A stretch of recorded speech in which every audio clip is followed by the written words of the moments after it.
For me, growing up, it was really in a godless house. I mean, my mom's, a Christian. She's not really a follower of Christ, but she's a believer. And my dad's agnostic and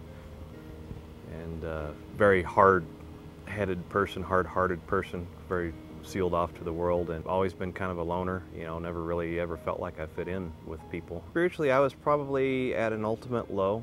I had been in a relationship with a woman for almost 3 years, kind of on and off for the last year of that, 3 years or year and a half of that anyway, and was really, really depressed and had been depressed for probably a year. That relationship ended in a really bad, kind of ugly way, and that just kind of tipped that depression, and just sucked me down into the bottom. And my grandma, who's Lutheran, had come to town that same week, and so I sent her to a Lutheran church here in town, and she asked me to come go with her. And of course, my first reaction was like, no, I don't think so.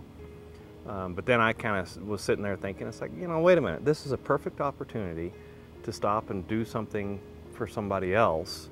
And here's your grandma who loves you. I mean, why not? It'll make an old lady happy. That was the thought in my head, make an old lady happy, and who knows, you might get something out of it, and it's a couple hours that you're not going to have to sit and wallow in your stuff by yourself.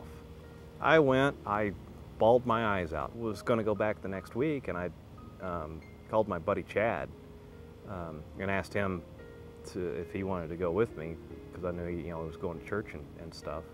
And he said he had something going on at his church, but he couldn't go, and so he called me. I was almost at the Lutheran church again, and he called me and said, hey, come go to church with me. It was amazing to me, because I pulled into the parking lot there, and all of these people that I had no idea who they were said, oh, Dave, how you doing? And it really freaked me out at first. I'm like, okay, this is just weird.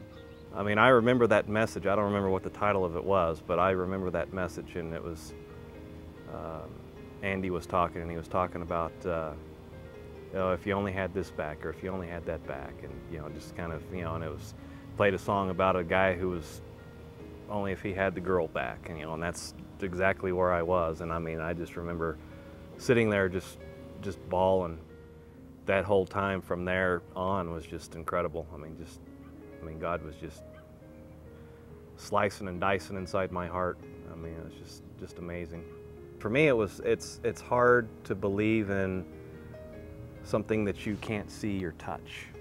I've always been a very tangible person, and so that was real difficult. And talking to Chad one day, and he's just like, you know what? It's that leap of faith. You just got to take a leap of faith.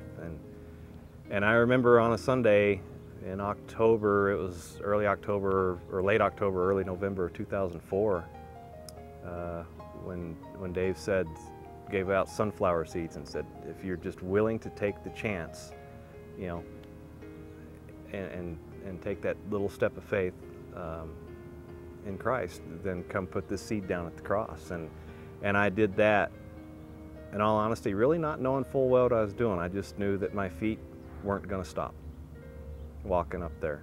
Since Christ has come into my life, there have definitely been a lot of challenges, but it's been good. It's been very good. I'm not as angry as I used to be, not nearly as angry. And in some areas of my life, I'm a lot more patient. In some areas, God's still got to give me a little conviction and get me to become a little more patient in other areas. But I think the biggest thing is with people, and realizing that I'm able to touch people and help people to realize that Christ is for them too.